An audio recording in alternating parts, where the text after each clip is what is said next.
From the people who brought you the fantasy about the despicable video that caused the Benghazi massacre, who used the IRS as a weapon to go after their political enemies, the ones who chip away at our First, Second, and Fourth Amendment rights, only to turn around and trumpet their right to hide behind the Fifth Amendment.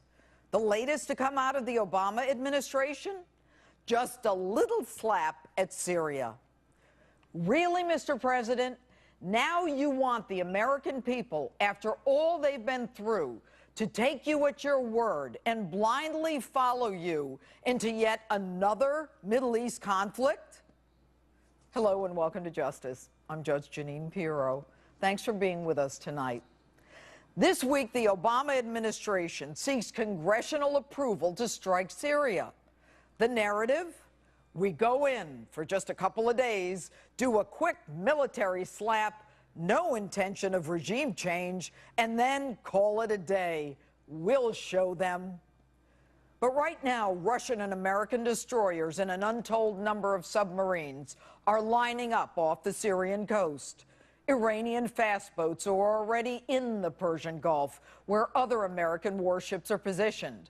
And since we've given them fair warning, Mr. President, because of your latest indecision and dithering, our enemies in the Middle East have been moving assets and preparing to retaliate.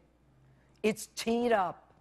Once we start the bombing, the Syrians will call on their allies, Iran and Russia. Now, let me see if I understand this. We're looking to bomb Syria because of an alleged chemical attack, risking a potential face-off with Iran and Russia in a move that will ultimately benefit who? Al-Qaeda? Mr. President, why for 2 years did the United States and the world stand silent as the civil war unfolded in Syria? Well over 100,000 casualties, women and children, victims of bombings and shootings, missile attacks, executions, dismemberment, and decapitation. Now, 1,400 of the over 100,000 are believed to be victims of chemical weapons. Now, we need to engage in a dust-up with Syria? Mr. President, why is killing one way more heinous and worthy of our response than another? And why now? And what about Israel? We know you don't like Bibi, but hell, don't you have an obligation to not put our allies in harm's way? And your reason? I didn't set a red line. The world set a red line. Congress set a red line when it ratified that treaty. My credibility is not on the line. The international community's credibility is on the line. That's just not true. It's another one of your false narratives. A red line for us is we start seeing a whole bunch of chemical weapons moving around or being utilized. That would change my calculus. That would change my equation. A lie is a lie is a lie.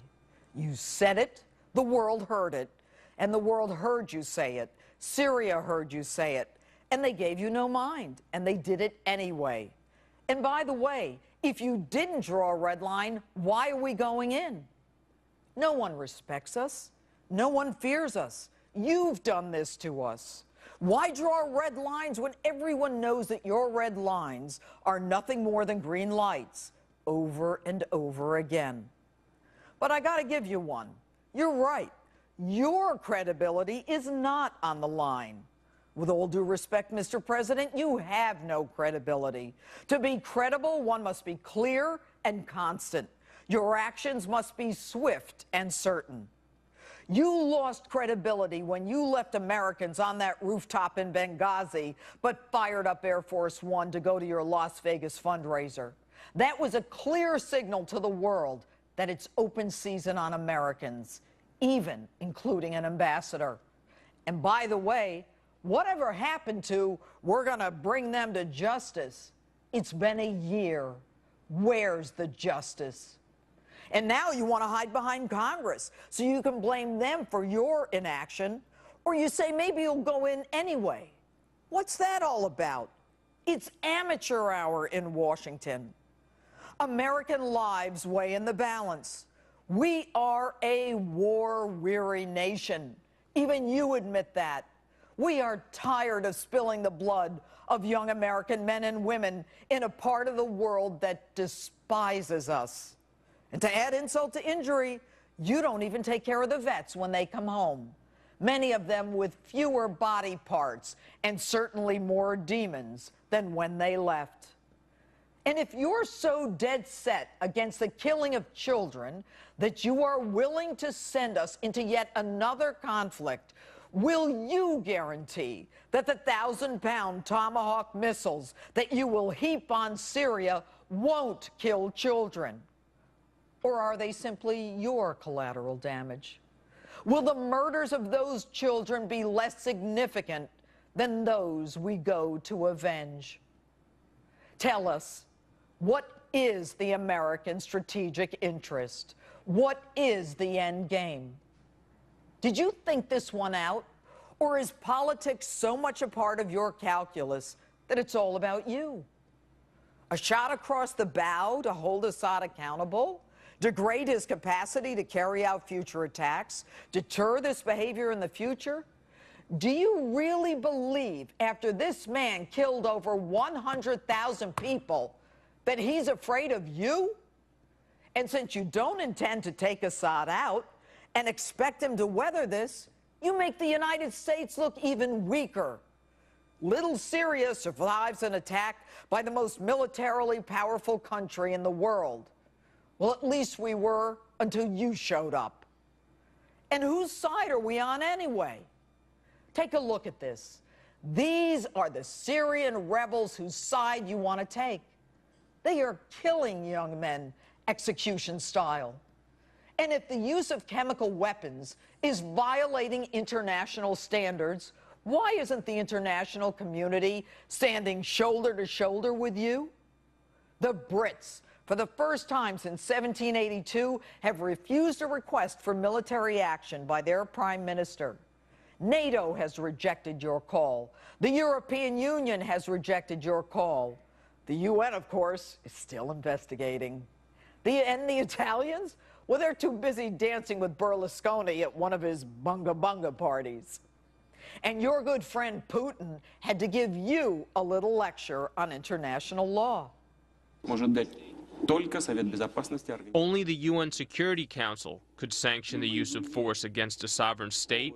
Any other pretext or method which might be used to justify the use of force against a sovereign state is inadmissible and can only be interpreted as an aggression. You don't poke a stick in the eye of the tiger and expect the tiger to not react. The rebels you want to support are Al-Qaeda. You remember them? They took down the World Trade Center a few blocks from here. Ansar al-Sharia. You remember them? They massacred 4 Americans in Benghazi. And the Muslim Brotherhood. You remember them? You threw our friend Mubarak under the bus for them. And it's since worked out so well in Egypt. And by the way, no Americans were massacred in Syria like they were in Benghazi. So we should go to war for you to save face after making a dumb statement that you now say you didn't make? Have you thought this through? Your feckless foreign policy and paper tiger image have forced your hand. Even your friend Dianne Feinstein agrees with me. Once the administration made this call, though, I think there is a real need for us to back it up, or America becomes a paper tiger. Mr. President, in the past, when America was respected and feared, no one would even dare think of crossing an American president's red line. Remember, you said that you wouldn't go to war unless there was an imminent threat to national security. What case have you made? Last I checked, Assad has never attacked us. And by the way, didn't you get elected as an anti-war president? Didn't you vote against the last war in Iraq? And here we are 5 years into your administration, and American men and women are still on the ground fighting boogeymen in caves in Afghanistan, who will return to their tribal enclaves as soon as we leave. And your Iraq withdrawal thing, that one hasn't worked out so well either. And Senator McCain, We all respect you for your service and the sacrifices you've made for this country. But in the end, maybe you're right. Maybe it's all just a game. Mr. President, can you understand why Americans are so dead set against this? We look at wars in the Middle East through the prism of Iraq and the lies and false narrative of Benghazi. You want us to trust you, but you're not credible, clear, or concise. Why should Americans take it on faith that what you're saying is even true? There's no end game, and we can't afford, nor do we want, a World War III. And speaking of that, Mr. President, didn't you win the Nobel Peace Prize? Yeah, you're the one. Give it back.